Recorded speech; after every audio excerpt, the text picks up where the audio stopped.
Welcome to the Java Cafe, Java fam.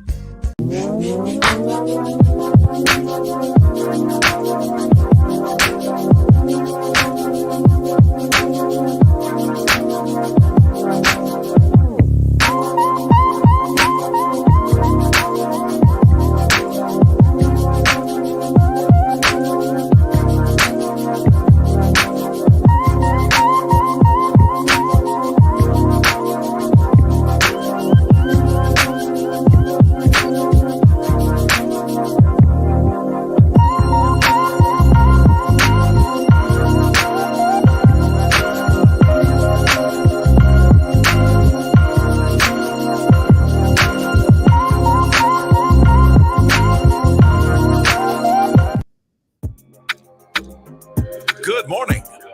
Welcome to the Java Cafe, Java fam.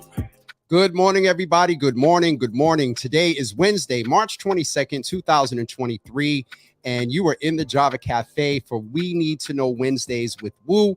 She will be with us in just a few moments. And yes, for the tweets, and sometimes I get a few texts and inbox messages.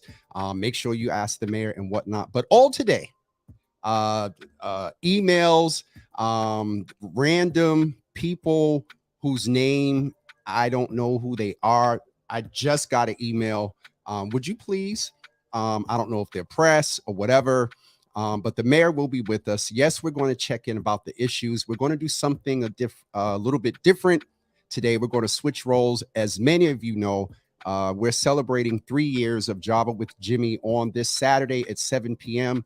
It would be great to see the Java fam supporters in the room. We will be at 200 American Legion Highway in Dorchester at the Brook School.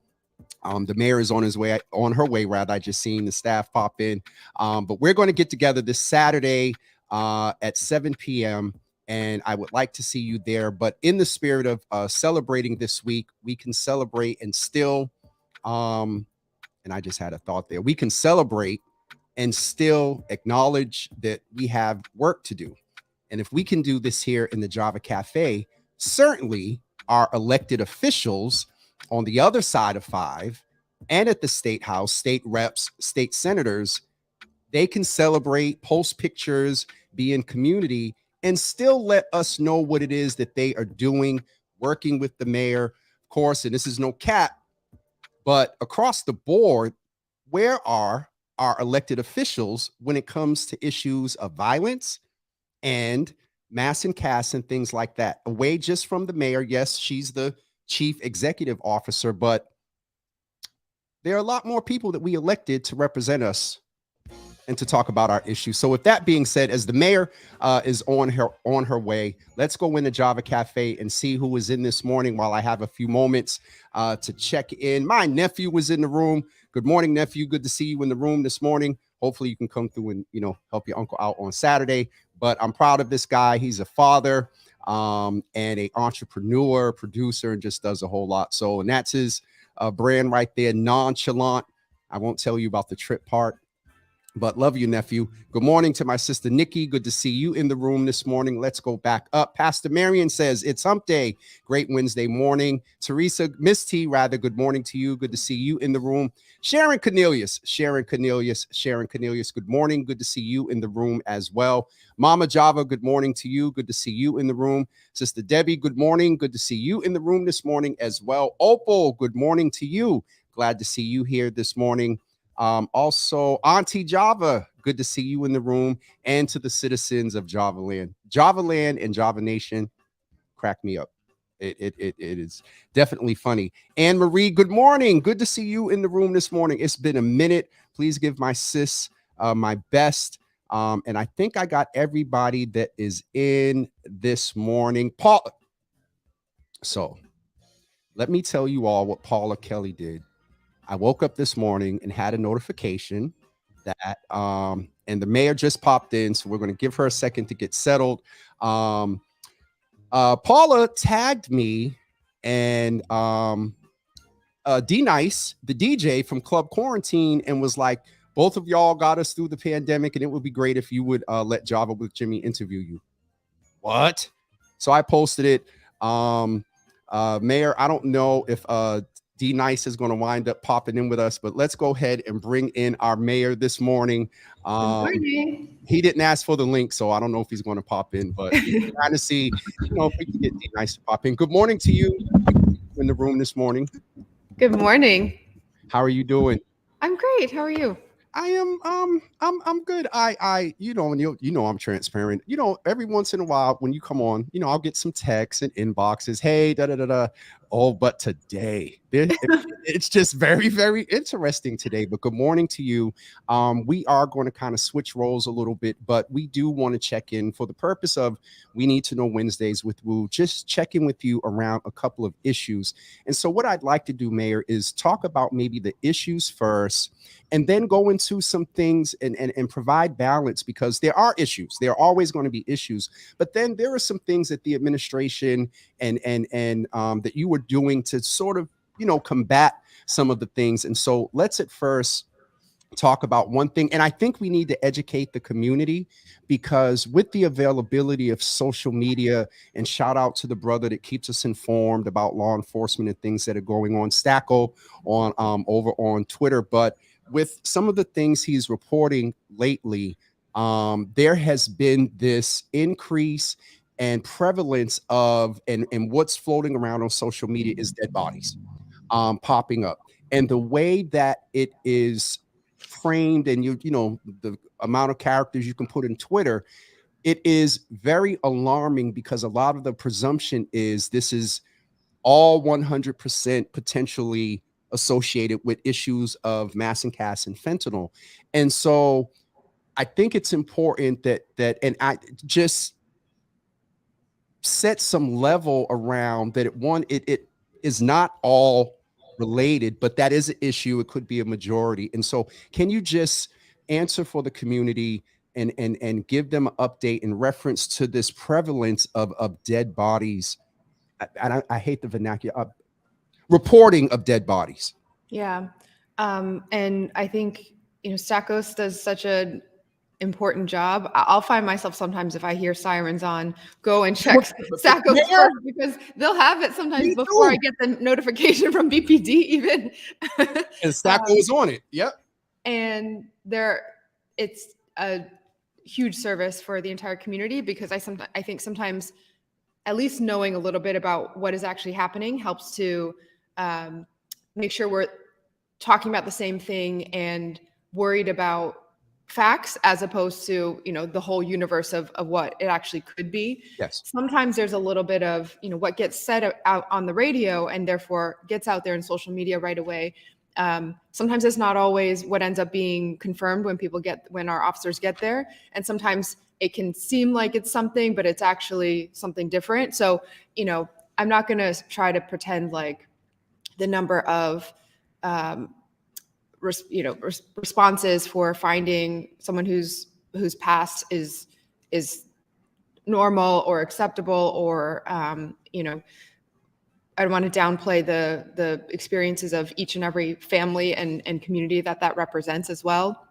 I will say that in a city, there are lots of people at all different life stages, and some portion of that is people who end up passing away not in a hospital or in hospice care. BPD responds to every single call for someone who has passed outside of those two situations. So anytime that will go out over the radio if someone is found not responsive or not alive, and it wasn't in a hospital or with hospice right at the home, BPD will be there. Now, there has been an increase in fentanyl just across the country in terms of people who are living with substance use believing that they are purchasing and using something like cocaine to feed their medical addiction. Yep. And in fact, it is something totally different and much, much more dangerous in terms of overdoses.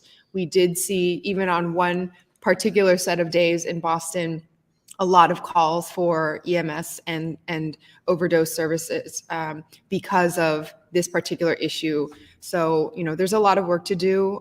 You have been talking about this for a long time, that when you get to the point where we're talking about overdose and substance use, it's already the result of trauma that's been compacted many, many, many instances and often years earlier in someone's life. And that is where we need to, if we actually want to solve this, yes, it's about finding every way to reach people and reverse overdoses and connect people to treatment and recovery, and the starting with how do we just reduce trauma to begin with. And that's what our public health team and BPD and everyone is working on.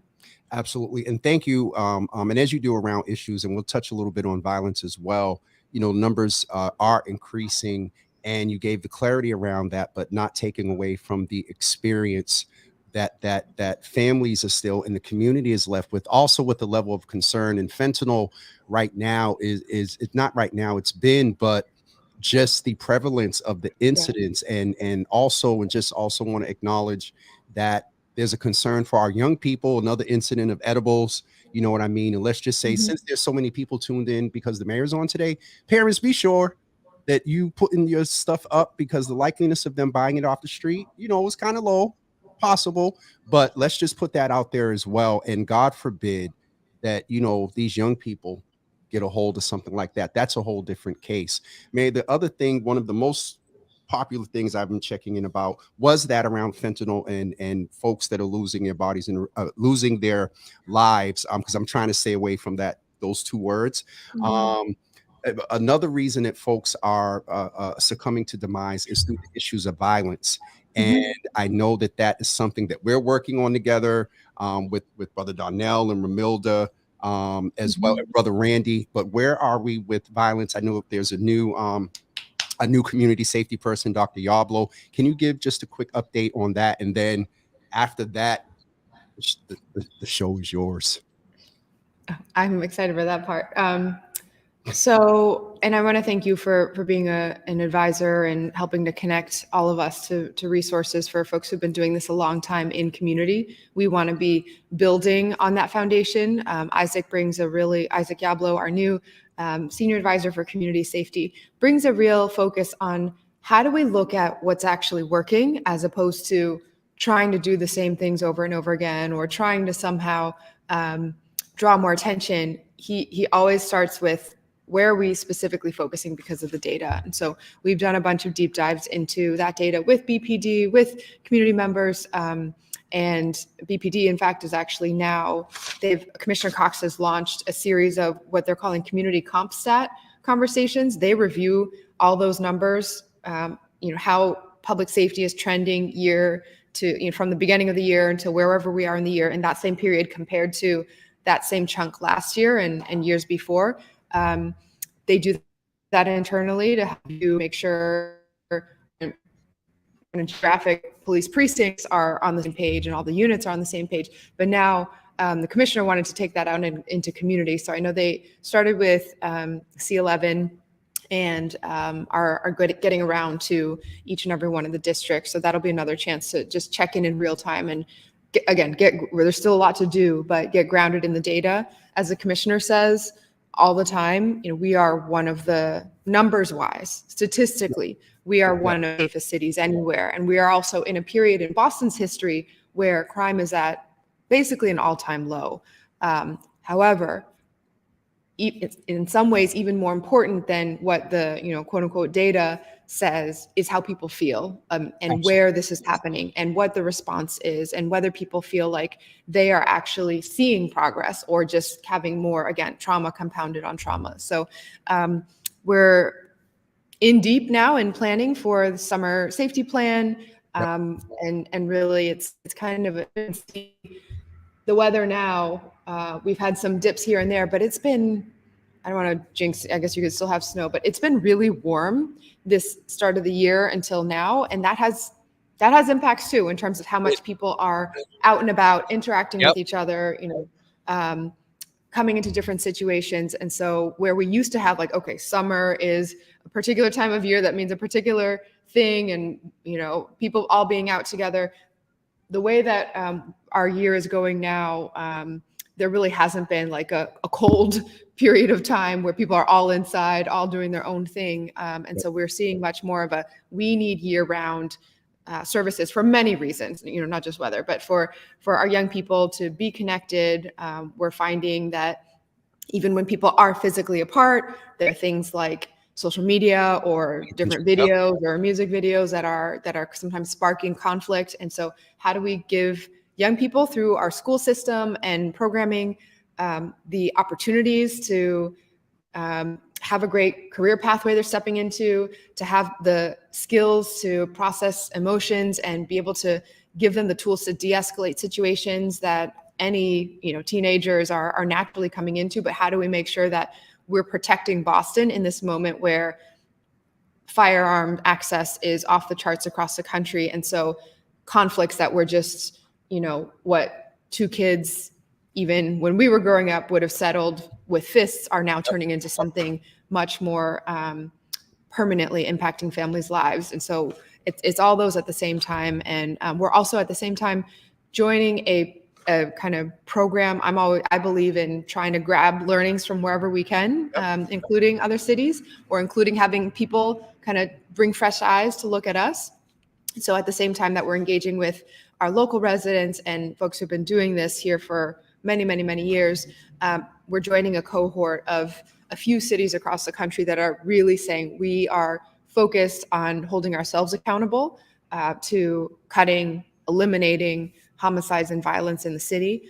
So that'll kick off in the next couple of weeks as well. And we're trying to do everything possible that we can, because it's just, if you look at what Boston has, the jobs that we have, the resources that we have, the community that we have, it's like, it doesn't make sense, right? Where we are with families who are still grieving. Before, and I said you could take over, but I wanted to provide the balance, as I said in the beginning. You did touch a little bit on youth jobs. They are now increased to 7,000. You increase preschool seats, also 1.7 million in the Asanya homes, and also around the Green New Deal and energy efficiency. I get the announcements because I'm on the media list. And so I wanted to be able to provide the balance. And to the audience, we cannot cover every single solitary thing. And so I wanted to give credit to those that are asking questions and whatnot. But the two number one things that I was asked about or have been inquired about is mass incarceration and violence. And so, Mayor, I just wanted to give that balance. And all those things that you mentioned really are, again, starting a little bit more earlier on in people's lives and experiences, but all of those are very much related to violence prevention and reduction as well, right? Making sure that families have supports when a new baby arrives to have the best possible experience, putting our money first when it comes to federal money that we might have for improving housing and making things green. We want that to translate for our public housing residents first into cleaner air inside their homes and the comfort and quality of life, making sure that we are innovating when it comes to youth jobs, right? You can put money into the youth jobs program, but when you ask young people, why don't you participate?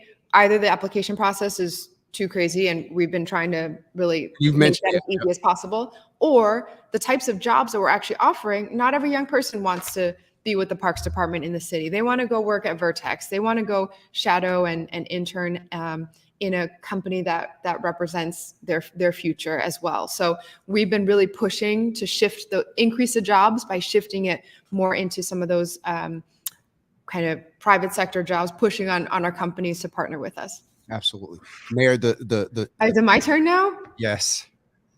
Okay. So I've been waiting for this for 3 years, right? Oh, Jesus. Lord have mercy. Okay. So we're celebrating you, and we're celebrating the community that has come up around the red and black, right? The Java with Jimmy family. And 3 years this time or 3 years ago at this time of year was pretty intense. Can you just start by walking us through, what was in your mind? Was there a particular moment, where you were like, I'm going to do this whole complex thing of how to figure out how to be on and produce this show? What made you decide, like, I have to provide this? Mayor, as much as we communicate and whatnot, it's interesting it's interesting that you don't have the verse of the origin that I went to go live for one day. And, prior to that March 24th, I used to go live and, not the evolved Jimmy that I am now. So I had a little bit of a following. And the governor said we needed to stay home. And I had finished my coffee. I went and put my phone in front of me, and everything that we saw exacerbated, I knew was coming. And so I had just sit to prepare the community. And about 50 people came in, and I was like, oh, shoot. And at the very end, my mother asked one simple question: will this be an everyday coffee hour? And Mayor, all I said to her was, well, we'll be here tomorrow. And it's funny because during the year, I can say it and not feel anything, but as I say it now, I feel it. For a year, we went live every single day. Wow. And held space for the community. And so it wasn't a desire. Mayor, but you would know I was either going to be a preacher, a pastor, a politician, or a nonprofit leader, or a combo of both. And so I had to figure it out, and still figuring it out as we go. I love that sense of, sometimes I feel like in city government, that's our job too, we'll be here tomorrow, right? Whatever may come, and however daunting that may feel, to think about how long that stretches into the future. Can you talk about a moment where you were either doing an interview that just showed you how important it was to be there for residents, or some conversation that you had of like, why do you keep going? What is it that keeps you at this now? Mayor, that's loaded. I think one of the number one things that stands out with the segment with Joe Betancourt and MGH was I had the opportunity to highlight my sister's success with breast cancer. And it is personal in a way, but it encapsulates, I guess, to go back to the origin of your question, it's a flow. It's there have been different instances where people have said, I'm scheduling my breast exam, where people have said, hey, I didn't want to, but I'm tired of you. I'm going to get the vaccination. Hey, we're not going to have this event. A couple of people don't know the inbox and the messages I get, and I don't put all of them up. Sometimes I do, just as encouragement and to let the trolls know that there is impact. We can identify some things there. But I guess one of the number one interviews I think that was an impact the most in real time in the interview, where I was snotting and crying, was a young woman I used to call my wife. She had contracted COVID, and she passed. And we were online, and when I say almost her entire family jumped on, and they were commenting, and Mayor, I mean, ugly cry, because I loved her. We were friends. She was a hot mama flirt. And so I think that in the show in real time was the one that stands out the most. But across the board, the level of impact from getting folks laptops, the vaccination, information about going back into healthcare. Some of your folks at times have reached out when we went through that period of a lot of violence. Hey, Jimmy, can you go online and hold space, because we can't come together individual. So it's been a lot. So can you, like, to someone who tunes in and kind of watches these interviews and just sees this, couple hours when you're on and you're live, we don't all see the preparation that goes in behind the scenes. Yes. Can you walk us through what your process is? Like, when do you start thinking about what you're going to talk about? How much do you map it out, and how much is it just like free flow and whatever goes? Mayor, that if any of the folks that support and work with me are on right now, they probably want to jump on and say a few things. There's the theme, Mental Health Monday, Testimony Tuesday, Wednesday varies. One is yours, Boston Waterfront Coalition. But it really is in response to community. And I'll be honest, in the beginning, it was pure organic. Hear about an issue, bring an expert in. Now there's some level of planning, and it is organic as well, but it's a lot response and seeing, on things on social media and in the news and CNN, and sort of figuring out a way to bring the information in layman's terms to the community, but mobilizing, as well. And so that is a large part of the prep. I'm trying, Mayor, to, do a content calendar and, plan out ahead. In some periods, I get 1 or 2 weeks ahead. Like I just sent your staff the link like 9 o'clock last night. So, folks support me. And I finagle and squeeze to be able to get a couple of folks, about 5 hours a week to help do that. But it's some level of still being a one-man show. And in that, often it is interesting. I'll just leave that like that. Yeah. And I'm sure, I mean, I get your messages sometimes late at night when you've heard something from someone in the community or just something's on your mind. And I can't imagine what other messages you're getting at all hours of the day. And so, yes, you can. Come on, let's keep it real. Because and let's be honest, there's times where if I had to hit you and say, Mayor, I'm dealing with just the iota. Yeah. How do you do this? And so you can imagine, I'm sure there's a whole team. Like I'm farming things out to all different team members. We're saying, can you take care of this issue on housing? Can you take care of this issue on, looking for a job, et cetera?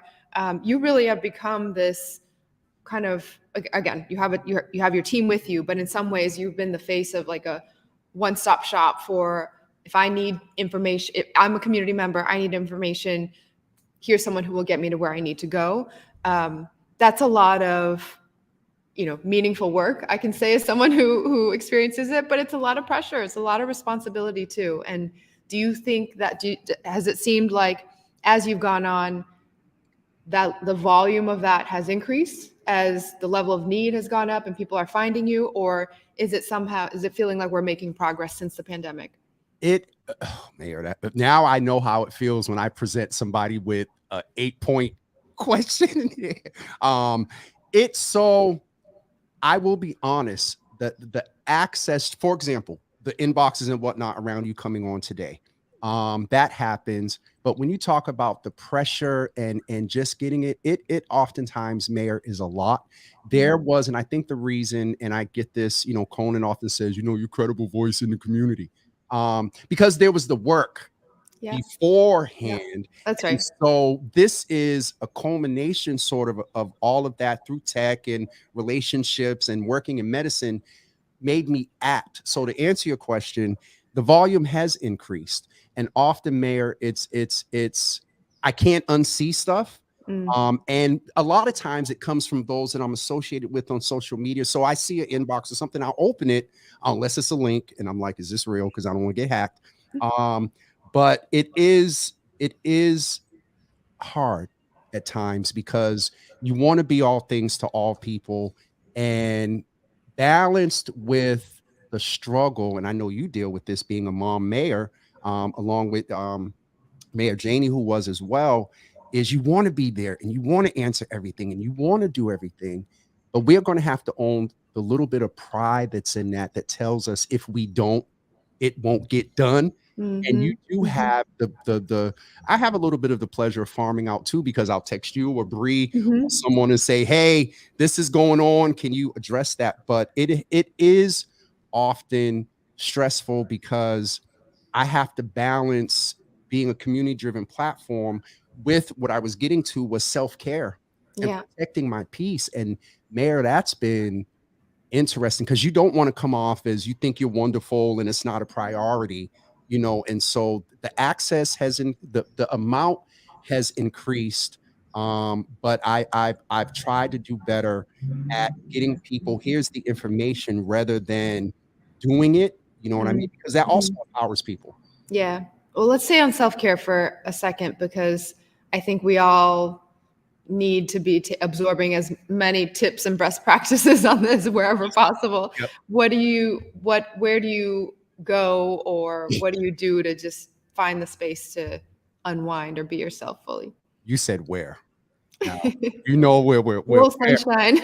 where is now? Where is about to change, because I'm questioning supporting the economy in spaces where people don't share our values. That's right. But where is definitely Miami. Anywhere with water. Shout out to the Boston Waterfront Coalition.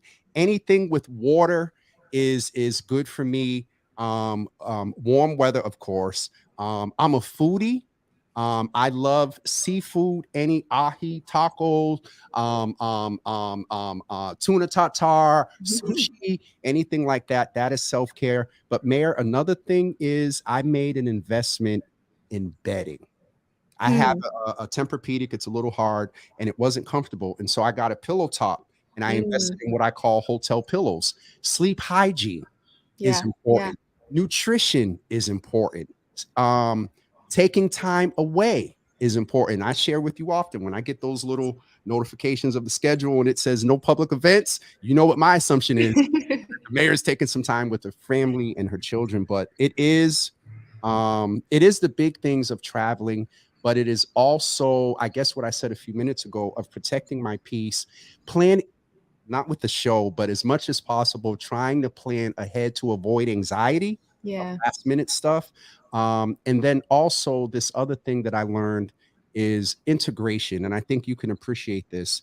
While things are changing, we have to accept the fact that some things are just, some mentalities and philosophies of people are just not going to change. And so we integrate that reality into our life. It's not defeatist, but it's just, we're not going to stress it. We recognize it, we put it there, we address it. And so it's Mayor, it's really been a road, and therapy, even though I need to make an appointment. Therapy has been a huge part of it. And we've talked about that.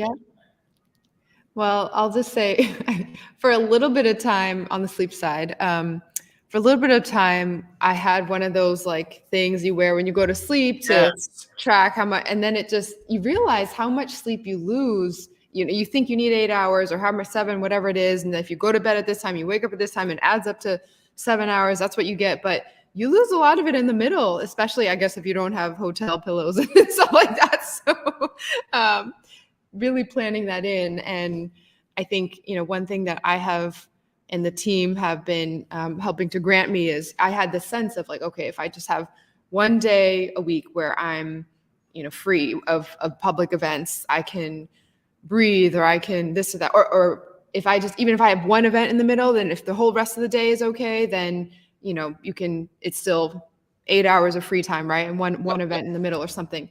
But the difference between having these like snatches of time here and there and trying to piece them together versus having a weekend, even if it's once every couple months, that's just like yours, totally disconnect. It's huge. And so we haven't gotten there on my end of figuring out how to do that. There's a lot happening. But I'm at least starting to learn about what works and what doesn't work. We need you to do that. And Mayor, it is, if I don't know if that was it, but because I know time is, a little bit short. And I just want to say that I really appreciate you, because you don't have to. And in these 3 years, you've come on, you were the only, during the time of the campaign, you were the only person that invested in this platform. When I say invested, I'm talking about money. The mayor, there was a session where they paid and she came on and purchased that time and supported the platform with intentionality of Black and brown media. And so I thank you for that. I thank you for coming in, every month, and just also being able to, when we do, because sometimes, I've gotten better, but sometimes there's passion and trauma that may display itself in text, and one time I think we debated about an issue, but I really appreciate our friendship, and and also we forgot that we're about to do something together for the community around the healing tour. And so it's coming, y'all. It's coming. We are just it's taken so long because the intentionality of sustainability is what we want to ensure. And there are other things moving, but Mayor, if I yield the floor to you, make sure you covered everything you wanted to cover. 3 years is, you know, in the scheme of, I guess, like how long we've known each other and how long you've been doing this work, you know, a little bit of time, but it's been 3 of the hardest years for community and for any of us in our lives. And so I just want to thank you for the service that you provide, the sense of connection and community that you make possible for so many people. There's a lot more that we have to continue to hold ourselves accountable for in government, in other sectors. And I'm really grateful for you being someone who community has the trust to know that this is a place where we can get answers, we can have that accountability, and we can still create space for the humanity of each of us in that conversation. Mayor, thank you, because while you were saying that, you know, I was thinking in the back of my mind, because I try to be accountable to community, not at the level that they always want me to, you know, but the motive and the essence of this is that. And so thank you for naming that balance, because you, a lot of others have roles and whatnot, responsibilities, and we hold accountable, but y'all are humans that we are holding accountable and whatnot. And so at the end of the day, thank you for naming that, because that is the paramount thing to me around information and awareness. And when there's times of accountability, we still have to hold accountable in love with humanity. So sorry, you got me started. Right. Well, congratulations on 3 years. Mayor, thank you. And I will be in touch.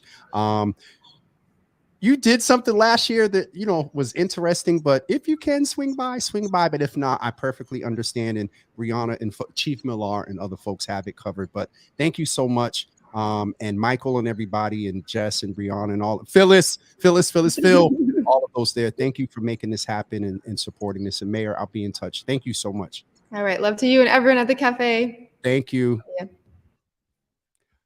Well, I got through it because I thought she was going to pay me back for a couple of times where, you know, she's been emotional online, but we did it. We did it. So I as I said before, for those that are listening, you know, mainly on Twitter or whatever, and you know, wanted a whole myriad of questions asking. Time didn't permit all of it, but I hope we did our best. What I ascertained were the 2 top things that I was getting. You know, are you going to ask? Are you going to ask? And so, not perfect, y'all, but we're getting there. Well, we are aiming to be the best that we can be here in this platform. So thank all of you. There's a whole lot of comments and stuff that I really can't go. Yo, Juice, what's up, brother? Good. Listen, if y'all run a youth program and whatnot, reach out to this man and have him come tell his story and work with your young people. A very good brother there. Juice, you about to go full-time soon. I'm going to leave that right there. So get ready, brother, so you can do this full time and be available to these young people that need you. Misha, so I called 311 mode and never anyone got me. Misha, I didn't see that. So just if you got a case, so here we go in real time in those family. If you got a case number, call back. And then if try ISD again. And I know, you know, I think out of all my sisters, Misha probably has a little bit of the activist side of me the most out of all of them. So keep on, Amisha. And, you know, if need be, shoot your brother an email and I'll forward it over to whom it needs to be forwarded over to. All right. Have it. Oh, yo.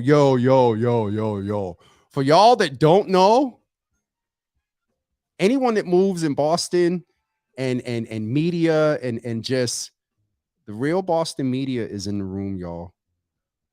Some of you may have no idea what that means and who that is. But shout out to the real Boston media. Thank you for everything that you do. Raising that. You were a part of that thread that recently in the last few days brought attention around those that are losing. And I'm trying to move away from just saying DB. You know what I mean? But thank you for what you do in media. This is, you know, for those of you that need a quick understanding of what this platform right here does, just think a little bit of Boston's World Star. That's kind of that. So appreciate y'all being in the room. All right, folks, I'm getting ready to go. Tomorrow, I don't think I have a guest tomorrow. Yo, the mayor messed me up when she asked about pre-planning and all right, I'm out of here. Have a great day, everybody. And we will see you tomorrow at 9 a.m. I think tomorrow's the 23rd. I think it's just me tomorrow. I think so. Oh man, listen. Yo, one of our first DJs and track makers is in the room. Y'all are messing me up this morning. We got all the heavy hitters in the room. All right, y'all save it. Oh, one programming note. We are going to be on for Friday, 9 a.m., the actual anniversary, 9 a.m. on Friday. Folks are coming into the room like we did the past couple of years. They're going to come in from 3 to 5 minutes, elected officials, community leaders. Folks are coming in. We're going to chat with them for a few minutes. But on Friday at 3 o'clock, Freestyle Fridays is coming back with Darren Howell. We're going to check in with Darren Howell, catch up on some things. We're bringing Freestyle Friday back for the anniversary on Friday at 3 o'clock. So we'll get that information out as well. But I think that's it for me as far as announcements. And again, I appreciate each and every one of you. And don't forget, Saturday night at 7 p.m., I need to see you all in the building. Some folks that are on now are going to be here, and I don't want to correlate who they are, but come out on Saturday night. It is a free event. However, you need to get a ticket.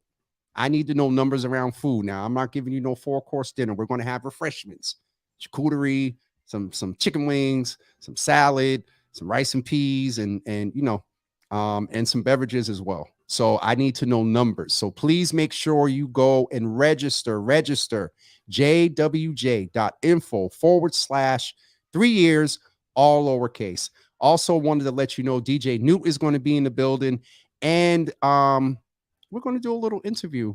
I'm going to be interviewed similar to like what the mayor did with someone that I'm saving. We'll drop that as soon as I get their headshot. We'll drop that flyer. I'll let you guys know about that. So Saturday night at 7 o'clock. All right, everyone. That's it for me. We will see you tomorrow morning at 9 a.m. Thank you all for tuning in. Thank you all for being part of the Java fam. I appreciate love. And I'm thankful for each and every one of you. Let me just troll.